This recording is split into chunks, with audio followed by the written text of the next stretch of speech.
네, 여러분들 복권에 당첨되고 싶으시죠? 그리고 생각지도 못한 큰 이익을 원하실 때도 있으실 겁니다. 그런데 말이죠. 이렇게 로또에 당첨되는 사람, 그리고 생각지도 못했던 큰 횡재를 얻는 사람은 사실 정해져 있습니다. 오늘 제가 말씀드리는 이런 사람들에게는 뜻하지 않은 많은 횡재가 따르게 되는데요. 여러분들도 그런 사람이 될 수 있습니다. 끝까지 지켜보시고 지금 바로 실천하시면 됩니다.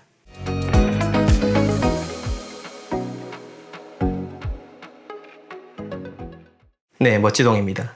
소화기 보게 되면은요. 식물도 제때에 물을 주고 제때 잘 관리를 해줘야 그만큼의 값어치를 하는 귀한 식물로서 완성이 된다라고 했습니다. 그리고 사람에도 똑같이 비유를 했는데요. 우리 사람 역시나 풍수를 통해 자신의 공간을 잘 관리하는 것뿐만 아니라 자신의 마음도 잘 관리를 했을 때 그때 비로소 진정으로 귀한 사람이 되고 여러분들이 원하는 그런 현실적인 큰 이익도 누릴 수가 있게 되는 겁니다. 오늘 제가 말씀드리는 이런 유형의 사람이 되셔야 진정으로 큰 돈을 벌고 계속해서 큰 부를 유지할 수 있는 사람이 될 수가 있는 것입니다. 돈이라고 하는 것은 재물은 그 자체를 의미하는 것이 아니죠. 돈은 나를 향하는 흉기가 될 수가 있고요. 내가 잘 사용할 수 있는 유용한 도구가 될 수 있는 겁니다. 그것은 여러분들이 어떤 사람이냐에 따라 달라지는데, 자, 우선 첫 번째로는요. 로또라든지 큰 횡재수를 얻고 싶다면은 평소에 그에 맞는 준비를 해온 사람이 여야 한다는 겁니다. 여기서 말씀드린 준비는 여러 가지의 의미로서 생각을 해볼 수가 있는데요.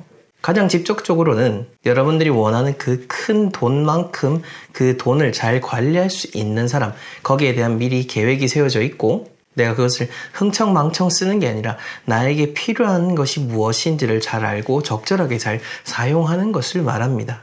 많은 분들이 지금 댓글로 요즘 로또 당첨되고 싶다, 로또 당첨된다 라고 이렇게 확언을 하시는데, 이런 분들 중 아마 대부분은 얼마만큼의 돈을 원하고 그 돈을 통해서 내가 뭘 할지 적어보신 분들은 아마 거의 없을 겁니다. 자, 그러니 이제부터 확언을 하는 것도 좋지만은 현실적인 계획을 미리미리 세워 나가시는 거, 그거 정말로 좋지 않겠습니까?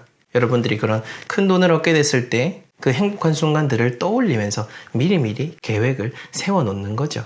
운이라고 하는 것은 마음으로 정해 놓는 그 길을 통해서 따라오게 되어 있습니다. 그 길을 미리 만들어 놓지 않는 이상은 그 운들이 제대로 작용할 수 없다는 거, 그 점을 잘 기억하시면 좋을 것 같고요. 그리고 이런 사람에게도 큰 운이 따르는 법인데 바로 기회가 기회인지 아는 그런 사람입니다. 우리가 일상에서 마주하는 그 수많은 일들 중에서 분명 여러분들의 삶을 뒤바꿔줄 만큼의 큰 그런 행운을 찾아오는 일들이 있을 겁니다. 사실 제 개인적으로도 이런 로또 복권보다도 그런 내가 하는 일들이 확 잘 될 수 있는 그 행운의 전환점, 그거를 잘 마주하는 게 오히려 삶에 있어서 더 크게 도움이 된다라고 저는 생각을 하는데요.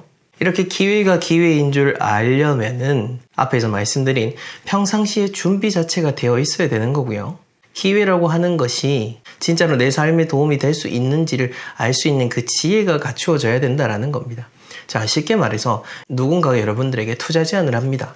물론 여러분들의 돈을 갈취하기 위해서 그런 악의적으로 접근하는 분들도 있겠지만 정말 좋은 아이템을 가지고 전망이 뛰어난 그런 사업 아이템을 갖고 찾아오시는 분들도 있을 겁니다. 그런데 그 아이템을 볼 줄 아는 눈이 있다라고 한다면은 이것이야말로 나에게 진짜 주어진 로또와 같은 기회다라는 것을 알고 그 기회의 순간을 잡을 수가 있는 거겠죠.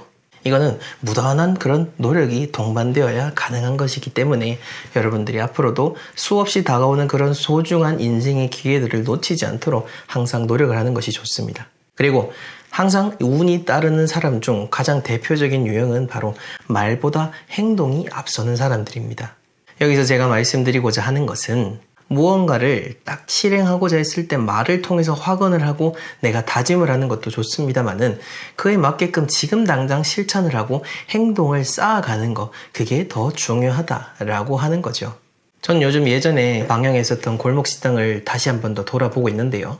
그걸 보면서 느끼는 게 뭐냐면은 거기에서도 정말 꾸준히 한 달 동안 솔루션을 받기 위해서 연구를 하신 사장님들은 말이 아니라 항상 펜을 통해서 자신의 행적을 남기고 또 그렇게 남길 수 있도록 수없이 많은 테스트를 진행한다라는 겁니다. 막상 솔루션을 받기 위해서 딱 현장에 맞닥뜨렸을 때 말만 많이 한다라고 하는 것은 그건 대부분 변명일 때가 많았다라고 하는 거죠. 이건 우리의 삶에도 똑같이 적용을 하고 생각을 해볼 수가 있는 겁니다. 과연 나는 말만 많이 하는 사람인지 아니면 정말 그 말에 따라서 행동도 함께 하는 사람인지를 스스로 돌아보시고 말보다는 행동에 대한 비율을 조금 더 높여갈 수 있도록 노력을 한다면은 여러분들 곁에 행운이 더욱더 가까워지게 될 겁니다. 그리고 진짜 큰 행운을 거머쥐는 그런 사람들은요, 절대 작은 이익에 눈이 멀어서 큰 것들을 놓치지 않습니다. 자, 이걸 또 한번 식당에 제가 비유를 해볼까요? 예를 들어서 한 분식집이 있는데 그 분식집에서는 그 판매하는 음식의 단가가 낮기 때문에 그 분식집의 사장님은 항상 손님들에게 카드가 아닌 현금으로 계산할 것을 요구를 하게 됩니다. 자, 그렇게 하는 게 뭐 나쁘다라고 할 수는 없지만은 사실 여러분들도 그렇지 않습니까?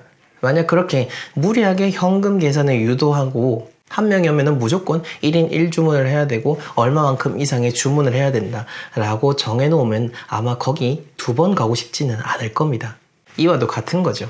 얘기를 하다 보니까 저도 갑자기 생각이 난 사례가 있는데, 예전에 부산에 출장을 갔다가 부산역 인근에 있는 국밥집을 찾아서 간 적이 있었습니다. 한 곳에는 줄이 너무 길어 있었고 그 옆에는 줄이 없어서 일단 급하게 밥을 먹어야 되니까 줄이 없는 식당에 들어갔더니 거기서는 혼자만 오는 사람은 받지 않는다라고 하면서 저를 내보내더라고요. 그래서 그런지는 모르겠습니다만은 그 식당에는 안에 자리도 많았고요. 반대로 그 옆에 식당은 안에도 꽉꽉 차 있고 줄도 정말 길게 늘어서 있어서 그 두 식당의 매출의 차이가 어느 정도인지 대강 눈으로만 봐도 짐작을 할 수가 있었습니다. 이렇게 식당을 운영하시는 분들 뿐만 아니라 우리 역시나 우리의 삶에 있어서 그렇게 작은 이익에 몰두해서 큰 것들을 놓치는 그런 선택을 하지는 않는지 한 번쯤은 돌아보시면은 분명 내가 놓치고 있었던 것들이 있을 겁니다. 그것들을 하나하나 발굴해내는 것, 그게 바로 여러분들의 일상에서의 그 행운을 모아가는 아주 의미 있는 습관이 되는 겁니다. 자, 아마 이 영상을 보시는 분들 중에서는 지금 너무너무 삶이 힘들고 계속해서 인생에 있어서 나쁜 순간에만 처해 계신 분들 분명히 있을 겁니다. 그런데 문제는 이렇게 나쁜 상황에 처하다 보면은 그 마음마저도 같이 꼬부라지고 쪼그라들게 된다라는 거죠. 긍정적인 마음이 들어오기가 어려워지게 됩니다. 저는 개인적으로 로또 복권보다는 일상에 있어서 일어나는 그런 작은 행운들에 더 집중을 하는 편입니다. 물론 큰 돈이 들어오면 좋겠지만은 그것이 나에게 독이 될 확률이 더 높다라는 것을 저는 알고 있기 때문에 그것을 절대 바라지 않습니다. 오히려 나에게 더 큰, 그것보다 훨씬 더 많은 이익을 줄 수 있는 그런 기회가 찾아오기를 염원하는 편입니다. 여러분들은 어떻습니까? 여러분들이 관리도 하지도 못하고 감당하지도 못하는 큰 이익, 그런 요행만 바라면서 오늘 하루하루의 그 소중한 순간들을 놓치지는 않는지를 꼭 돌아보십시오. 분명 그 큰 행운이라고 하는 것도 작은 오늘 하루, 그 하루 안에서도 지금 이 순간에서부터 시작이 되는 겁니다. 그렇게 여러분들의 행운의 순간들을 잘 쌓아 나가시면서 그 어떤 큰 이익도 감당할 수 있는 진정한 재물운이 따르는 그런 사람이 되시기를 기원합니다. 분명 여러분들은 그럴 만한 능력과 자질이 있는 분들일 겁니다. 네, 그럼 전 다음 시간에 더 의미 있는 영상으로 찾아뵙겠습니다. 시청해 주셔서 감사합니다.